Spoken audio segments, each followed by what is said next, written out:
हे आमचं मित्रांनो शेत आहे बघा. छान असं आज सुंदर वातावरण तयार झालं शेतामध्ये.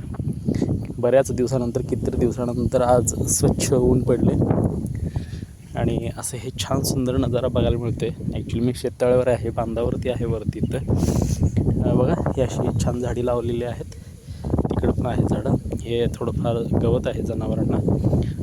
हे रेड नेपियर, पलीकडं सुपर नेपियर, त्याच्या पलीकडे स्मार्ट नेपियर आहे.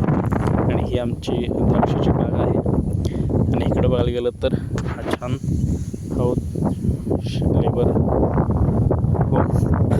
आणि छान इकडं असं थोडंफार जनावरांचं शेड बघा तुम्हाला दाखवतो. हे आमचे बघा बदक पण आहेत, दिसतात का तुम्हाला? आणि हे गिनी फॉल आहेत. हे गिनी फॉल म्हणतात त्यांना. आणि हे बदक गिनी फॉल. आणि असं हे कोंबड्यांचं शेड वगैरे आहे. इथं स्टोर रूम आहे.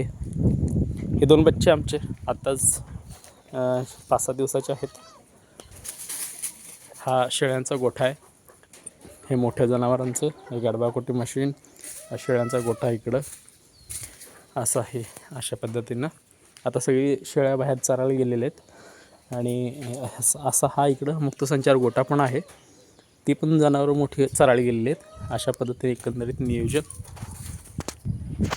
अशा पद्धतीने ही पण इकडं बघा दिसते का तुम्हाला? हे नारळ, त्यानंतर फणस आहे, आंबा, नारळ मध्ये मध्ये झाडं लावलेली आहेत.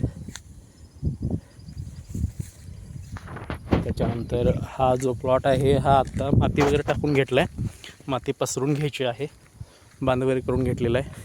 त्याच्या पलीकडं ते भंडी वगैरे आहे जनावरांचा चारा स्पेशली. हे पहा आमच्या इथे शेळ्या चारत आहेत. हा आमचा बिल्डिंगचा बोकड आहे. आणि अशी आमची ही सगळी जनावर शेळ्या चरत आहेत.